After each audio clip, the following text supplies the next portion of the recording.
Saudara-saudari yang terkasih, kita jumpa lagi dalam Pelita Hati hari ini, Selasa tanggal 23 Juni 2020. Hari biasa dalam pekan biasa yang ke-12. Bersama saya Romo Thomas Suratno SC dari Paroki Cilandak, Jakarta Selatan, mendengar dan merenungkan sabda Tuhan, yakni firman Tuhan yang tersurat di dalam Injil Matius, bab atau pasal 7, ayat 6, ayat 12 sampai dengan ayat 14.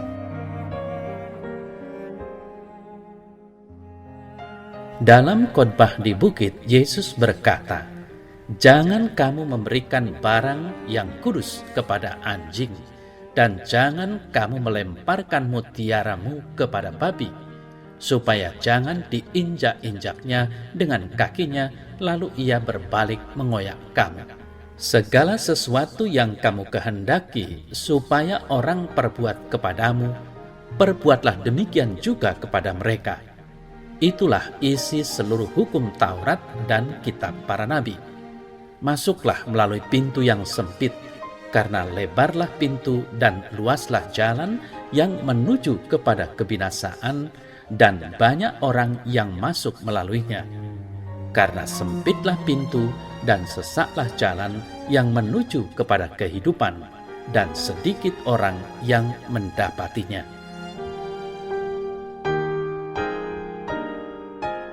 Saudara-saudari yang terkasih, Yesus mengecam orang-orang Farisi itu karena mereka mementingkan peraturan-peraturan yang mereka buat, sehingga mengabaikan perintah-perintah Tuhan sendiri. Peraturan mereka itu bahkan tidak jarang mengaburkan perintah Allah, sehingga demi peraturan yang mereka buat, perintah Allah dilanggar. Seperti yang dikatakan Tuhan sendiri, "Perintah Allah kamu abaikan untuk berpegang pada adat istiadat manusia. Sungguh pandai kamu mengesampingkan perintah Allah, supaya kamu dapat memelihara adat istiadatmu sendiri." Markus 7 ayat 8 sampai dengan 9. Saudara-saudari yang terkasih, hal penting yang ingin disampaikan oleh Yesus dalam warta Injil hari ini adalah pedoman-pedoman hidup praktis yang bisa dihayati oleh siapa saja guna memperoleh kebahagiaan.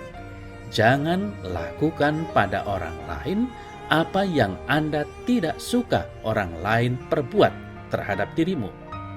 Hal penting lain yakni hidup merupakan satu pilihan. Saudara saya terkasih, tidak mencari enak sendiri adalah cara hidup yang diajarkan oleh Yesus. Sabdanya, "Segala sesuatu yang kamu inginkan orang lain perbuat kepadamu, perbuatlah demikian juga kepada orang lain." Matius 7 ayat 12.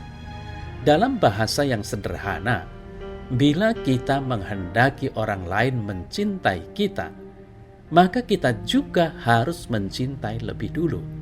Bila kita ingin dihormati, hormatilah orang lain terlebih dulu. Bila kita ingin ditolong, tolonglah lebih dahulu. Bila kita ingin diampuni, ya ampunilah orang lain terlebih dulu. Seringkali kita menuntut orang lain untuk berbuat baik terhadap kita. Sebaliknya, dalam warta Injil hari ini, Yesus meminta kita untuk berlomba-lomba berbuat baik kepada orang lain. Suasana damai, sukacita, dan cinta kasih tidak dimulai dari orang lain, tetapi dimulai dari diri kita sendiri. Ingatlah, Tuhan senantiasa memberi rahmat. Rahmat-Nya cukup bagi kita. Saudara-saudari yang terkasih, ajaran ini merupakan isi dari hukum Taurat dan kitab para nabi. Jalan emas ini dikatakan juga oleh penulis Romawi Seneca, "Si vis amari ama." Artinya, kalau engkau ingin damai, maka cintailah dulu orang lain. Cinta tentu menuntut pengorbanan. Tanpa pengorbanan diri, tidak mungkin kita hidup damai dan bahagia. Inilah yang menjadi pengalaman kita dalam keluarga dan di mana kita bekerja. Bila kita menempuh jalan kehidupan, jalannya memang sempit. itulah jalan salib. Tetapi jalan ini pula yang mengarah kepada kebahagiaan. Yesus sendiri telah mengalaminya. Kebangkitan hanya terjadi lewat salib. Saudara-saudari yang terkasih, ingatlah, pilihan itu akan menentukan masa depan seseorang. Ada pilihan yang sulit dan ada pilihan yang gampang.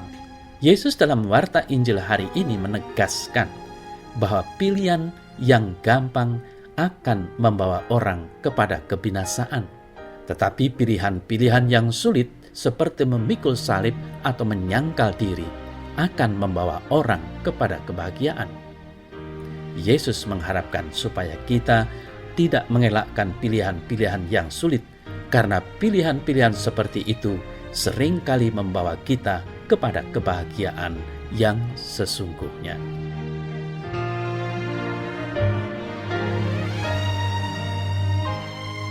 Ya Tuhan Allah, bantulah aku untuk dapat dan mampu menentukan pilihan-pilihan yang tepat di dalam hidup, agar aku terhindar dari kebinasaan. Dan semoga Engkau selalu mencurahkan roh kekuatan-Mu, sehingga dapat menolong hidupku setiap waktu. Amin.